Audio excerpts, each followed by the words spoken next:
I would leave them to their game and look on, comparing their bodies in motion, a silk scarf round my throat.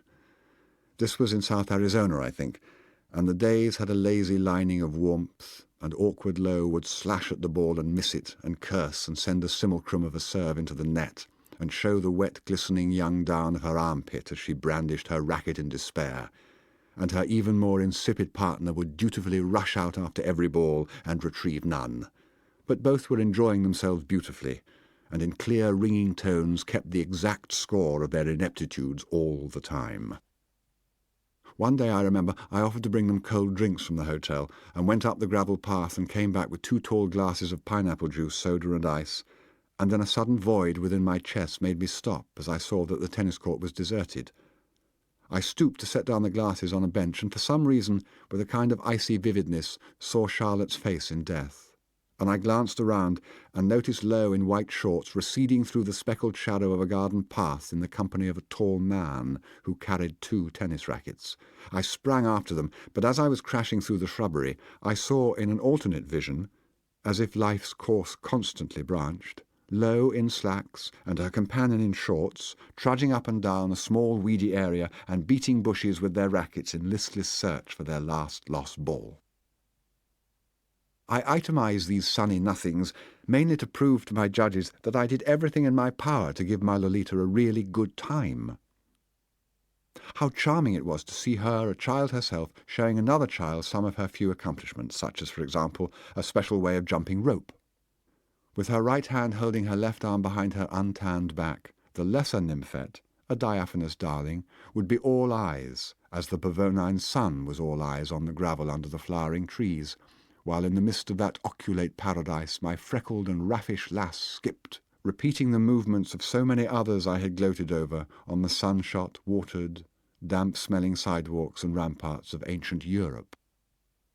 Presently she would hand the rope back to her little Spanish friend, and watch in her turn the repeated lesson, and brush away the hair from her brow, and fold her arms, and step on one toe with the other, or drop her hands loosely upon her still unflared hips. And I would satisfy myself that the dam staff had at last finished cleaning up our cottage, whereupon, flashing a smile to the shy, dark-haired page girl of my princess, and thrusting my fatherly fingers deep into Low's hair from behind, and then gently but firmly clasping them around the nape of her neck, I would lead my reluctant pet to our small home for a quick connection before dinner. "Whose cat has scratched poor you?" a full-blown, fleshy, handsome woman of the repulsive type to which I was particularly attractive might ask me at the lodge during a table-d'hote dinner followed by dancing promised to Low. This was one of the reasons why I tried to keep as far away from people as possible, while Low, on the other hand, would do her utmost to draw as many potential witnesses into her orbit as she could. She would be, figuratively speaking, wagging her tiny tail, her whole behind, in fact, as little bitches do, while some grinning stranger accosted us and began a bright conversation with a comparative study of licence plates. "Long way from home?" Inquisitive parents, in order to pump Low about me, would suggest her going to a movie with their children. We had some close shaves. The waterfall nuisance pursued me, of course, in all our caravanseries. But I never realised how wafery their wall substance was until one evening, after I had loved too loudly, a neighbour's masculine cough filled the pause as clearly as mine would have done. The next morning, as I was having breakfast at the milk bar, Low was a late sleeper, and I liked to bring her a pot of hot coffee in bed, my neighbour of the eve, an elderly fool wearing plain glasses on his long virtuous nose and a convention badge on his lapel, somehow managed to rig up a conversation with me, in the course of which he inquired if my missus was like his missus, a rather reluctant getter-upper when not on the farm.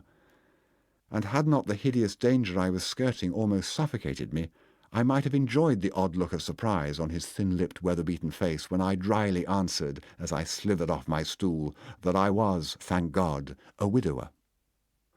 How sweet it was to bring that coffee to her, and then deny it until she had done her morning duty. And I was such a thoughtful friend, such a passionate father, such a good paediatrician, attending to all the wants of my little auburn brunette's body. My only grudge against nature was that I couldn't turn my Lolita inside out and apply voracious lips to her young matrix, her unknown heart, her nacreous liver, the sea grapes of her lungs, her comely twin kidneys. On especial tropical afternoons, in the sticky closeness of the siesta, I liked the cool feel of armchair leather against my massive nakedness as I held her in my lap.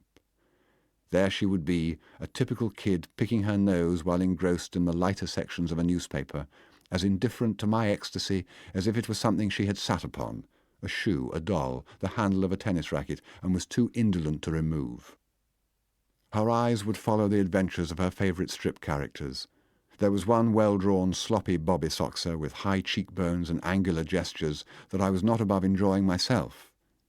She studied the photographic results of head-on collisions. She never doubted the reality of place, time, and circumstance alleged to match the publicity pictures of naked-thighed beauties, and she was curiously fascinated by the photographs of local brides, some in full wedding apparel, holding bouquets and wearing glasses. A fly would settle and walk in the vicinity of her navel, or explore her tender, pale areolas. She tried to catch it in her fist, Charlotte's method, and then would turn to the column, "Let's explore your mind." Let's explore your mind. Would sex crimes be reduced if children obeyed a few don'ts? Don't play around public toilets. Don't take candy or rides from strangers. If picked up, mark down the license of the car. And the brand of the candy, I volunteered. She went on, her cheek recedent against mine, pursuant. And this was a good day. Mark, O reader. If you don't have a pencil but are old enough to read, we, I quip-quoted, medieval mariners have placed in this bottle. If, she repeated, you don't have a pencil but are old enough to read and write. This is what the guy means, isn't it, you dope? Scratch the number somewhere on the roadside. With your little claws, Lolita.